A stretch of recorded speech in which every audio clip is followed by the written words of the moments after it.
Hello students, welcome to the Hindi class. तो बच्चों, जैसे कि हमने पिछले सेशन में कक्षा 8वीं का मेघला पुस्तक में संकलित पाठ 8 तानसेन से बदला शुरू किया था, जिसमें हमने पढ़ा था कि तानसेन जैसा घमंडी संगीतज्ञ जिसने साधुओं को सुरताल की समझ न होते हुए मृत्युदंड की सजा सुनाई थी, उसके द्वारा दी गई उस मृत्युदंड का बदला बैजू बावरा ने अपनी संगीत विद्या के अभ्यास से लिया। तो आइए जानते हैं कि बैजू बावरा ने किस तरह से तानसेन से अपना बदला लिया। लेकिन उससे पहले हम कठिन शब्दों को मार्क करेंगे पेज नंबर 69 से। पहला शब्द है आश्चर्यमयी। आ आधा श च य के ऊपर रेफ म य को बड़ी ई। आश्चर्यमयी मीन्स सरप्राइज। मोहनी अट्रैक्शन। मंत्र मुग्ध। मंत्र मुग्ध मीन्स मस्त। म को छोटा उ आधा ग ध मुग्ध। प्रतिज्ञा प्र प के पैर में पदेन त को छोटी ई ज्ञ को आ। प्रतिज्ञा मीन्स प्लेज। हानि नुकसान। रक्त र आधा क त रक्त। तपस्या त प आधा स य को आ। तपस्या मीन्स साधना। पानी फिर गया। पानी फिर गया यानी मेहनत बेकार हो जाना। दांत पीसे गुस्सा दबाना। खून का घूंट पीकर रह गया यानी जबरदस्ती सहना।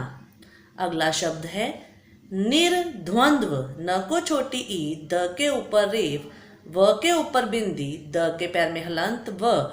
निर्द्वंद्व मीन्स बिना रोक टोक के। मृत्यु इसके सिर पर मंडराना। मृत्यु सिर पर मंडराना का अर्थ है प्राणों का खतरा। यह एक मुहावरा है। अगले शब्द पे आइए। भांति। भांति मीन्स की तरह। मुखमंडल यानी फेस। रश्मियां र आधे श को छोटी ई म य को आ ऊपर चंद्र बिंदु। रश्मियां मीन्स रेज। कंठ। कंठ यानी गला। जन समुदाय। जन समुदाय मीन्स लोगों की भीड़ यानी मास कम्युनिटी। पश्चाताप प आधा श च को आ त को आ प। पश्चाताप मीन्स रिपेंट। मृत्यु के द्वार पर यानी at the door of death. चलते हैं पेज नंबर 70 पर। यहाँ मार्क कीजिए गायन विद्या पर चर्चा। Discussion on singing. तीक्ष्ण त को ई आधा क्ष अण। तीक्ष्ण मीन्स कीन। अभिलाषा। अभिलाषा मीन्स डिजायर। विलंब। विलंब मीन्स डिले। प्रतियोगिता प के पैर में पदेन त को छोटी ई य को ओ ज्ञ को ई त को आ। प्रतियोगिता मीन्स कॉम्पिटिशन। युद्ध। युद्ध मीन्स फाइट।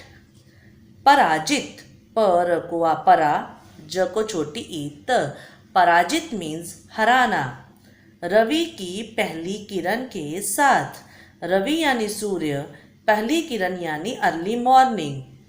अगला शब्द है शुभारंभ। शुभारंभ मीन्स स्टार्ट। कौतुक क्रियोसिटी। विद्वता व को छोटी ई द के पैर में हलंत व त को आ। विद्वता मीन्स स्कॉलरशिप। अब चलते हैं पेज नंबर 71 पर। पहला शब्द करतल। क त के ऊपर रेफ ल। करतल मीन्स क्लैप्स।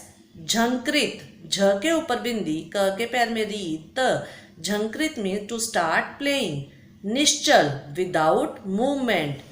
सिद्धहस्त स को छोटी ई द ध आधा स थ। सिद्धहस्त मीन्स एक्सपर्ट।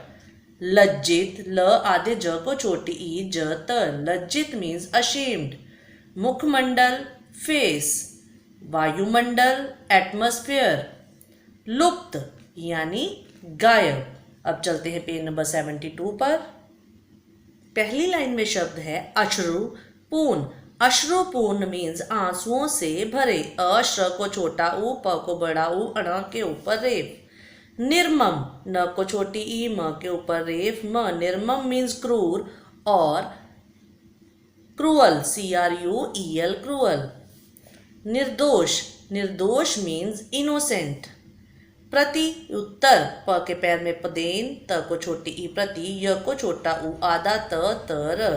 प्रति उत्तर मीन्स टू आंसर बैक। प्रतिकार, बदला। तो आइए रीडिंग शुरू करते हैं पेज नंबर 68 लास्ट पैरा से। बैजू अपनी गायन विद्या की तपस्या में लीन हो गया। समय काल बीता और देखते देखते 12 वर्षों के बाद बैजू युवावस्था में पहुंच चुका था, यानी अब वह जवान हो चुका था और उसकी गायन विद्या ने तो इतनी निपुणता प्राप्त कर ली थी कि उसके स्वरों में जादू व्याप्त हो गया था। जादू व्याप्त हो गया था यानी उसके स्वरों में जादू भर गया था और तान में आश्चर्यमयी मोहनी आ गई थी। जब वह सितार बजाते हुए गाता था तो पत्थर तक पिघल जाते थे। पक्षी, हिरण आदि मंत्र मुग्ध होकर उसके आसपास खिंचे चले आते थे, यानी केवल सजीव ही नहीं बल्कि निर्जीव वस्तुएं भी उसके स्वरों में मंत्र मुग्ध हो जाती थी, मस्त हो जाती थी। एक दिन शंकरानंद जी ने बैजू से कहा। शंकरानंद जी कौन थे? जिन्होंने उसे संगीत की विद्या दी थी। बेटा, मेरे पास जो कुछ भी था वह तुझे दे डाला। अब तुझे देने के लिए मेरे पास कुछ नहीं बचा है। अब तू पूर्ण गंधर्व हो गया है, यानी तू एक अच्छा गायक हो गया है। लेकिन बिना गुरु दक्षिणा के कोई भी तपस्या पूर्ण नहीं मानी जाती है। तुझे भी गुरु दक्षिणा देनी होगी। गुरु दक्षिणा मीन्स गुरु को दी जाने वाली भेंट। बैजू ने हाथ जोड़कर गुरुवर से कहा, गुरुवर, यह जीवन ही आपका है, आज्ञा करें, मैं आपको क्या गुरु दक्षिणा दे सकता हूँ? शंकरानंद जी ने कहा, तो प्रतिज्ञा करो। बैजू बिना विचारे किए कहा, मैं प्रतिज्ञा करता हूँ कि। शंकरानंद जी ने वाक्य पूरा किया कि इस राग विद्या से मैं किसी को हानि नहीं पहुंचाऊंगा, सिर्फ भला करूंगा। यह सुनते ही बैजू के शरीर का सारा रक्त सूख गया और दिल की धड़कन रुक गई, पैर लड़खड़ाने लगे।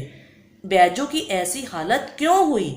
उसकी हालत इसलिए हुई क्योंकि 12 वर्षों तक उसने तपस्या की थी, संगीत विद्या सीखी थी ताकि वह उस मृत्यु दंड का बदला ले सके।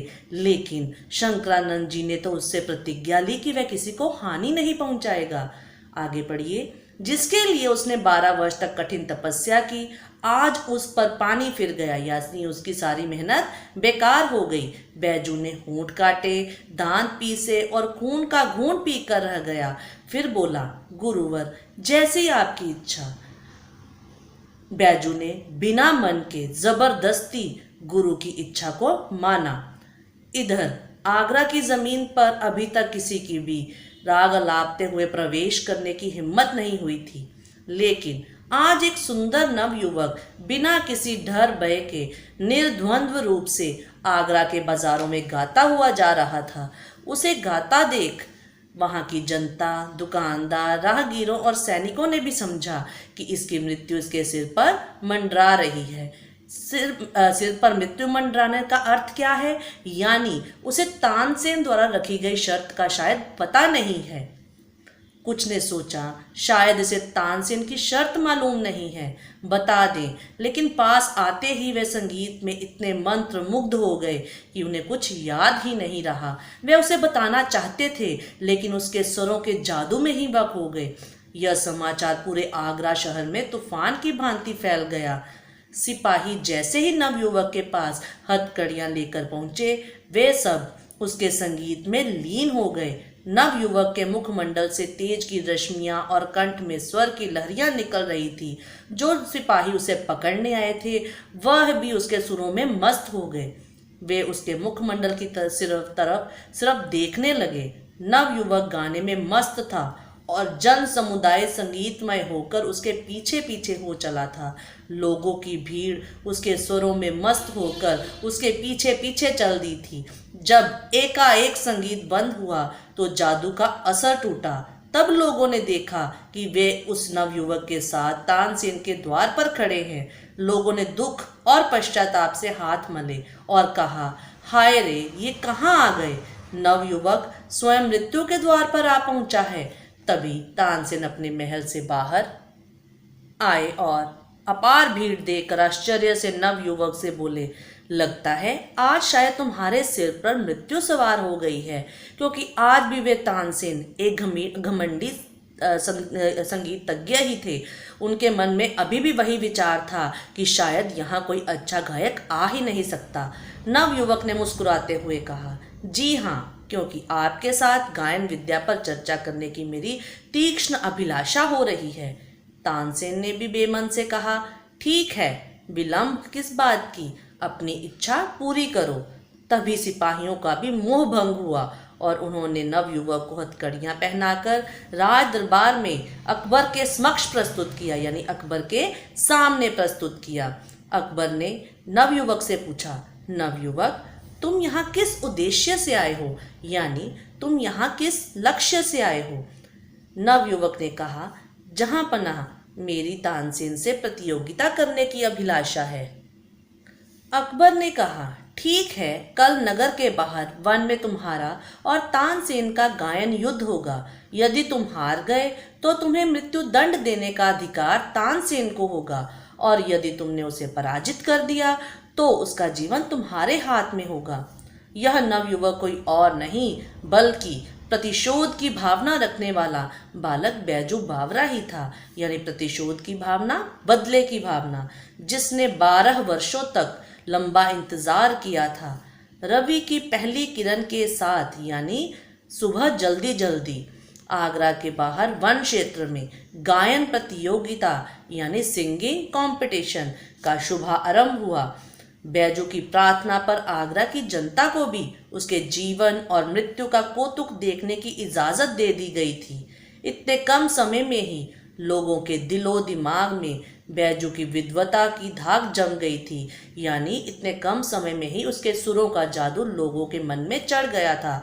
लोग भी ये जानने के जिज्ञासु थे कि आज उसके साथ क्या व्यवहार किया जाएगा। इसलिए लोगों की अपार भीड़ भी गायन प्रतियोगिता देखने हेतु उमड़ पड़ी। गायन क्षेत्र में बादशाह अकबर का सिंहासन लगाया गया। उनके सामने तानसेन और बैजू बावरा बैठे। अकबर ने प्रतियोगिता शुरू करने का आदेश दिया। सर्वप्रथम तानसेन ने संगीत विद्या से संबंधित कुछ प्रश्न बैजू से पूछे, जिसका उसने सही उत्तर दिया। लोगों ने इसका स्वागत करतल ध्वनियों से किया, यानी लोगों ने उसका जवाब सुनकर खुश हुए और तालियां बजाई। उनके मुख से निकला, जय हो बलिहारी। इसके बाद बैजू ने सितार पकड़ा और उसने तारों को इस तरह झंकृत किया, उसने सितार को ऐसे बजाया कि जन समुदाय के साथ साथ वृक्षों के पत्ते तक निश्चल हो गए, वायु रुक गई और वन में विचरण करने वाले हिरन छलांगे मारते हुए बैजू के पास आकर खड़े हो गए। बैजू बावरा तल्लीनता के साथ सितार बजाने में मस्त था। बैजू बावरा ने जैसे ही सितार वादन खत्म किया और अपने गले में पड़े फूलों की माला हिरन के गले में डाली, वे फिर वहां से सर्राते कुलनांचे मारते हुए वन में भाग गए, यानी वो हिरन खुशी के साथ कूदते फांदते हुए जंगल की ओर भाग गए। अब बारी तानसेन की थी। बैजू ने तानसेन से कहा कि वह फूल माला पहने हुए हिरनों को अपने संगीत विद्या से वापस बुलाए, तब मैं आपको पारंगत समझूंगा। पारंगत यानी तभी मैं आपको निपुण समझूंगा। लोगों ने भी इस बात का स्वागत किया। तानसेन भी संगीत विद्या में सिद्धहस्त थे, यानी एक्सपर्ट थे। उन्होंने अपनी पूर्ण कुशलता के साथ सितार का वादन प्रारंभ किया, लेकिन काफी समय बाद भी जब हिरन वन क्षेत्र से यानी जंगल से वापस नहीं आए तो उन्होंने लज्जित मुखमंडल के साथ कहा, वे हिरन तो अकस्मात इधर आ गए थे, राग के प्रभाव का इधर नहीं आए थे। यदि साहस है तो उन्हें दोबारा बुलाकर दिखाओ। तानसेन ने बैजू बावरा से कहा कि हिरन के इधर आने का भाव केवल संगीत से जुड़ा हुआ नहीं था, वह तो अचानक ही इधर आ गए थे। उन्होंने उसे दोबारा से बुलाने के लिए कहा। बैजू बावरा ने मुस्कुराकर कहा, जैसी आपकी इच्छा। उसने एक बार फिर सितार पर लहरी छोड़ी। सारा वातावरण वायुमंडल गुंजायमान हो गया। सुनने वाले पुनः संगीत लहरी में डूबने लगे। माला पहने हुए हिरन फिर से बैजू के पास आकर खड़े हो गए और मंत्र मुग्ध होकर संगीत का आनंद उठाने लगे। यानी वे फिर से उसके स्वरों में मस्त हो गए और मस्त होकर उसका संगीत सुनने लगे। बैजू बावरा ने जैसे ही उसके गले से फूलों की माला उतारी, हिरन कूदते फांदते जंगल क्षेत्र में लुप्त हो गए, यानी गायब हो गए। यह दृश्य देखकर तानसेन की आंखों के सामने मृत्यु नाचने लगी। यानी यह दृश्य देखकर तानसेन डर गया, वह पसीना पसीना हो गया और उसका मुखमंडल लज्जा से झुक गया। अकबर को तानसेन से बहुत लगाव था, क्योंकि अकबर के दरबार का तानसेन नवरत्नों में से एक था। लेकिन जब उसकी मृत्यु उन्हें निकट दिखी तो वे भी उदास हो गए। विवश होकर करुण स्वर में उन्होंने निर्णय सुनाया। बैजू बावरा की जीत हुई और तानसेन की हार। तानसेन कांपते हुए पैरों और अश्रुपूर्ण नेत्रों से बैजू बावरा से जीवन दान की भीख मांगने लगा, जबकि स्वयं किसी को भी मृत्यु के घाट उतारते समय दया नहीं की थी। यानी जब उसने एक साधु मंडली को मृत्यु दंड दिया था तब उसने एक बार भी नहीं सोचा था, लेकिन आज स्वयं के लिए जीवन दान मांग रहा है। बैजू बाब ने अपना परिचय देते हुए कहा कि आज से 12 वर्ष पूर्व इन्हीं तानसेन ने साधु मंडली को मृत्यु दंड की सजा सुनाई थी और आज स्वयं जीवन दान की भीख मांग रहे हैं। फिर बैजू बावरा ने अकबर से कहा, जहां पना मेरी प्राण लेने की इच्छा नहीं है, यानी मैं तानसेन को मारना नहीं चाहता, बस आप इस निर्मम नियम को समाप्त करने का आदेश दे दीजिए, जिससे कोई दूसरा निर्दोष संगीत प्रेमी मृत्यु दंड का शिकार न हो सके। अकबर ने बड़ी अधीरता से कहा, यह नियम आज अभी और इसी क्षण से समाप्त किया जाता है, जिससे भविष्य में यानी आने वाले समय में संगीत के कारण किसी को सजा न हो सके। तानसेन उस नवयुवक बैजू बावरा के कदमों में गिरकर बड़ी दीनता के साथ कहने लगा, मैं आपका यह उपकार जीवन भर नहीं भूलूंगा, यानी मैं आपका यह एहसान जीवन भर नहीं भूलूंगा।